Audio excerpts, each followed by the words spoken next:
थे। ये खाली स्टॉल था जो कि इन लोगों ने किसी को देना था। यहाँ पे लड़कियाँ जो है वो इस तरह से कुएं में से पानी निकालने की सूरत में यहाँ पे खड़ी थी और वीडियोस बना रही थी, पिक्चर्स बना रही थी। सब लोग बहुत ज़्यादा एक्साइटेड थे। मैंने सोचा कि चलो एक राउंड लगाती हूँ और सारा कुछ जो है वो कैप्चर कर लेती हूँ ताकि आप लोग भी देख लें।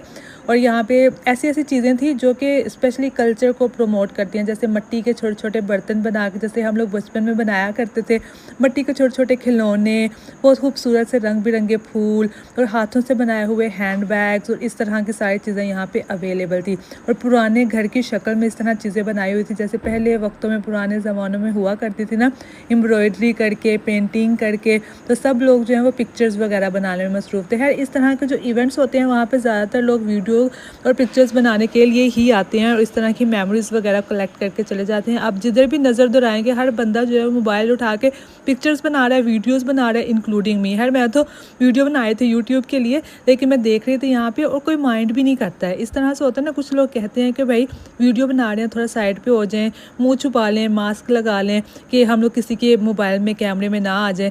लेकिन मैक्सिमम लोग जो हैं वो बड़े खुले डुले फिर रहे थे।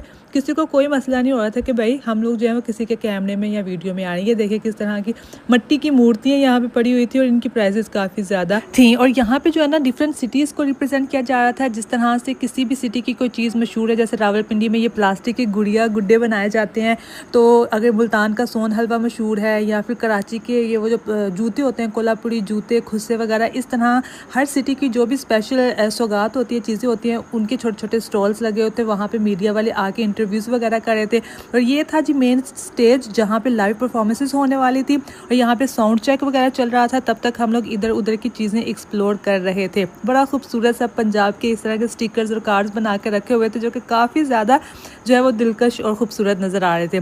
जब मैंने एक नज़र दौड़ा के देखा तो पूरा पंडाल जो है वो कुर्सियों से भरा हुआ था और आगे वाली सारी कुर्सियाँ ऑक्यूपाइड थी। वहाँ पे फैमिलीज जो है 3-4 बजे की आके बैठी हुई थी, क्योंकि कोई भी नहीं चाहता था कि हम लोग पीछे बैठ के या दूर बैठ के जो है लाइव परफॉर्मेंसेस इंजॉय करें। अब हम लोगों ने पीछे तो बैठना नहीं था, तो हम लोग यहाँ पे फैंस के पास आके खड़े हो गए। हमने कहा चलो यहाँ से खड़े होके हम लोग देख लेंगे, क्योंकि पीछे तो कुछ भी नज़र आने वाला नहीं है। वैसे भी लोग खड़े हो जाते हैं जब शो स्टार्ट होता है, तो कुछ भी हमें दिखाई नहीं देने वाला था। तो यहाँ पे फैंस के पास हम लोग आगे खड़े हो गए। एटलीस्ट हम लोग स्टेज के करीब तो थे। तो बस हम लोग सोच रहे थे कि यार कब शो स्टार्ट होगा। 7 बजे का टाइम था, ऑलरेडी हम लोग जो है ना वो लेट चल रहा है। और मीडिया वाले बहुत ज़्यादा थे, हर जगह पे मीडिया वाले थे। तब मुझे रियलाइज़ हुआ कि भाई अच्छा ये गवर्नमेंट की तरफ से ऑर्गेनाइज़ किया हुआ है, इसलिए यहाँ पे इतना ज़्यादा मीडिया और पेड पीआर वगैरह घूम रही है, क्योंकि ये सारा कुछ जो है ना वो बाद में टेलीकास्ट होने वाला है और बल्ले बल्ले होने वाली है गवर्नमेंट की। एनी हाउ हम लोग यहाँ पे खड़े थे और बस इंतज़ार कर रहे थे कि कब परफॉर्मेंस स्टार्ट हो, कब हम लोग देखें और कब फिर हम लोग चले जाएँ, क्योंकि यहाँ पे खड़े हो के अभी तक तो शो स्टार्ट भी नहीं हुआ था, हम लोग की बुरी हालत हो गई। और अभी तक आवाम का असली रश तो अभी स्टार्ट हुआ था, क्योंकि सब लोग यहाँ पे कल्चर डे मनाने नहीं बल्कि लाइव परफॉर्मेंस एंजॉय करने के लिए आए थे। कॉन्सर्ट देखने को मिल रहा था सबको, वो भी फ्री में और विदाउट इतना ज़्यादा रश, क्योंकि जहाँ पे भी कॉन्सर्ट होता है ना वहाँ पे रश बहुत ही ज़्यादा होता है, अन्यवाह होता है। तो इसी वजह से यहाँ पे रश भी कम था और जो है यहाँ पे एंट्री भी फ्री थी और यहाँ पे सेफ इन्वायरमेंट था, क्योंकि आप फैमिलीज़ के साथ ईजिली यहाँ पे आ सकते हो। जब तक शो शुरू हो रहा था यहाँ पे मीडिया वाले एक एक बंदे को खड़ा करके सबका इंटरव्यू वगैरह ले रहे थे। तो मैंने कहा चलो मैं आप लोग को दिखा देती हूँ कि इंटरव्यूज़ वगैरह कैसे होते हैं। बहुत ज़्यादा यहाँ पे लोग फ़न कर रहे थे, इंजॉय कर रहे थे, फ़नी इंटरव्यूज़ कर रहे थे और एक दूसरे को जो है वो तंग कर रहे थे।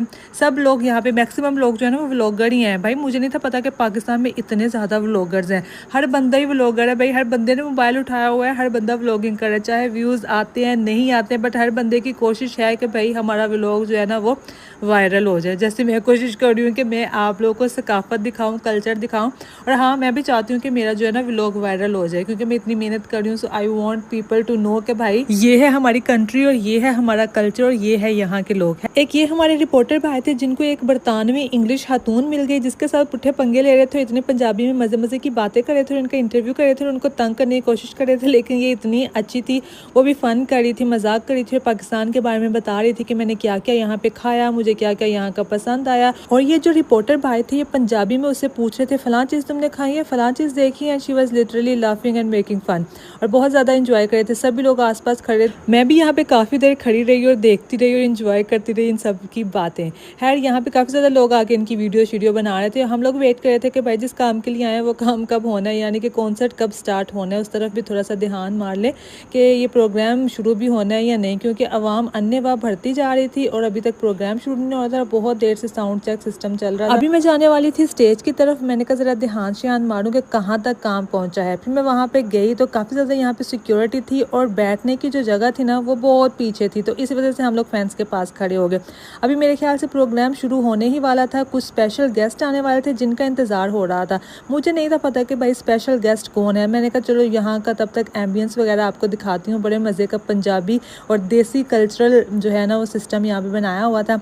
इतने में जो है वो स्पेशल मेहमान थे जो वो आ गए। यहाँ पे एक खातून थी ग्लासेस वाली, मैंने कहा ये कौन है यार, मैंने कभी इनको देखा नहीं है, ना मुझे इनका नाम पता है। सारे मीडिया वाले उनको जो है ना वो कवरेज देने के लिए सारे वहाँ पे भाग गए। तो मैं ज़रा पहचानने की कोशिश करी थी, मैंने वीडियो तो बनाई लेकिन मुझे पता नहीं था।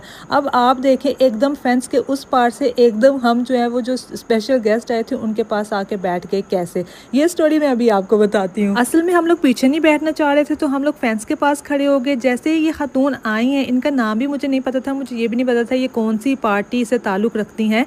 तो इन्होंने कहा कि जितनी भी फैमिलीज और लेडीज़ यहाँ पे खड़ी हैं साइड पे, इन सबको बुलाएं और आगे इधर बैठ जाएं। यहाँ पे काफ़ी ज़्यादा जगह खाली है तो सब लोग यहाँ पे बैठ जाएंगे और अच्छी तरह से ये लोग एंजॉय भी कर लेंगी कॉन्सर्ट को। तो हम लोग जो है फिर इधर शिफ्ट हो गए। उन्हें बिल्कुल हमें अपने पता नहीं उन्हें मीडिया को दिखाने के लिए या फिर just to show a sweet gesture कि भाई I am very kind. I don't know कि वो एक्चुअल में इतनी काइंड थी या नहीं थी, जो भी था वट एवर। लेकिन हम लोग को जितनी भी हमारे साथ काफ़ी ज़्यादा फैमिलीज और खातून वहाँ पे खड़ी थी सबको आगे बुला लिया, तो सब लोग यहाँ पे आगे आके बैठ गए। तो हम लोग बिल्कुल इस खातून के पास बैठ गए। यहाँ पे बहुत ज़्यादा लड़कियाँ आगे इनके साथ सेल्फियाँ ले रही थी, पिक्चर्स बनवा रही थी। मैंने कहा यार ये है कौन, मेरा इंटरनेट भी नहीं चल रहा था कि मैं ज़रा रिसर्च करूं कि ये खातून कौन है। बाद में पता चला कि भाई ये हैं उज़्मा बुखारी, पता नहीं इनका मेरे ख्याल से पाकिस्तान मुस्लिम लीग से इनका ताल्लुक़ है।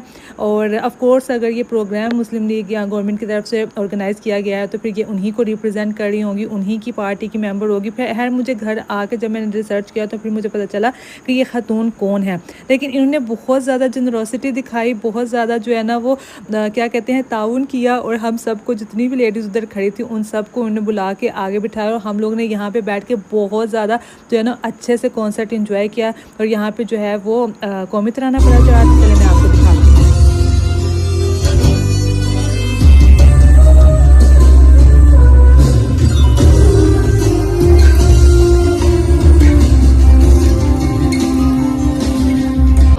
भी बड़े चंगे चंगे फनकार भी पैदा किए ने, शायर भी पैदा किए ने, जिन्होंने साढ़े सूफी शायर ने उन्होंने जरा काबिल जिक्र नाम हैगा। और मेरा ख्याल है कि जो सूफी शायर है वो साड़ी धरती का असासा है।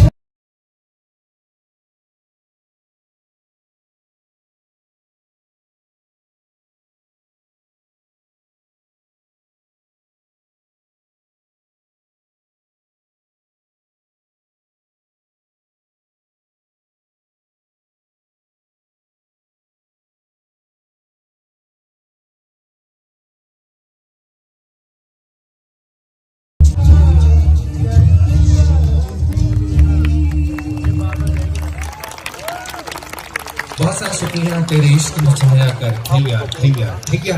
मैंने यकीन है कि तुहानू सब बहुत चंगा लग्या होगा, लेकिन ताड़ियां बड़ियां घट ने, ताड़ियां ज्यादा होनी चाहिए ने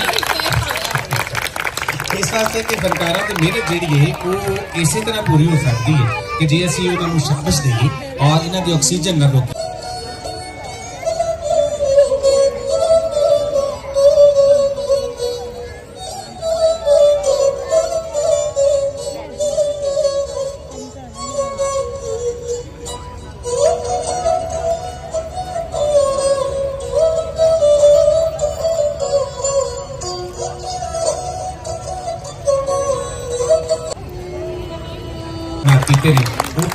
सकाफत वास्ते भी उन्होंने बहुत सारा अच्छा अमल किया है और साडे फनकारां दी पजीराई वास्ते भी बहुत सारा काम है जिहड़ा अजकल किया जा रहा है। तुसी शाह हुसैन दा मेला हुणे वेखिआ है कुछ दिन पहला, उससे पहला तुसी साडे इत्थे जिहड़ा हार्सन कैटल शो हुंदा है वो वेखिआ। इस तो बाद साडे जिन्ने फनकार ने जिहड़े खुदा न खासा जिन्हां दी कोई तबीयत ठीक नहीं उन्हां दे वास्ते भी बहुत कुछ किया जा रहा है। अल्हम्दुलिल्लाह मोहतरमा अज़मा बुखारी साहिबा उन्होंने टीम का एक ऐसा हरावल दस्ते के तौर पर मर्दाना वार काम कर रहे हैं कि आई एम श्योर इंशाअल्लाह जिथे कोई कमी कुताही है वो दूर होने वाली है। सानू इस गल का यकीन है। मैं चाहांगा कि मोहतरमा अज़मा जाहिद बुखारी वास्ते भी एक बहुत अच्छी वाली तारीफ जाओ। Madam thank you very much for doing all that. जूंदे बचे रहो। अल्लाह जनाब इस वेले इस बहुत सारे साडे सामने लोग यस बोलने वास्ते नहीं बोलने वास्ते नहीं कदे वास्ते नहीं इन्हां ते असीं कोई इंस्ट्रूमेंटल अगर कर लिए तो हाँ जी, तो आप लोगों ने कमेंट करके ज़रूर बताना है कि आपको ये प्रोग्राम देख के कैसा लग रहा है। ऑफ कोर्स जो वहाँ पे लाइव बैठ के आप इंजॉय कर रहे होते हैं, जिस तरह से ढोल ढमके की आवाज़ आ रही होती है, तो वो वाली वाइब तो नहीं आती है वीडियोस में देख के, लेकिन फिर भी इतने हमारे इर्द गिर्द कैमरा से ऐसा लग रहा था कि पता नहीं हम कहाँ पे आ गए। इतना प्रोटोकॉल, इतने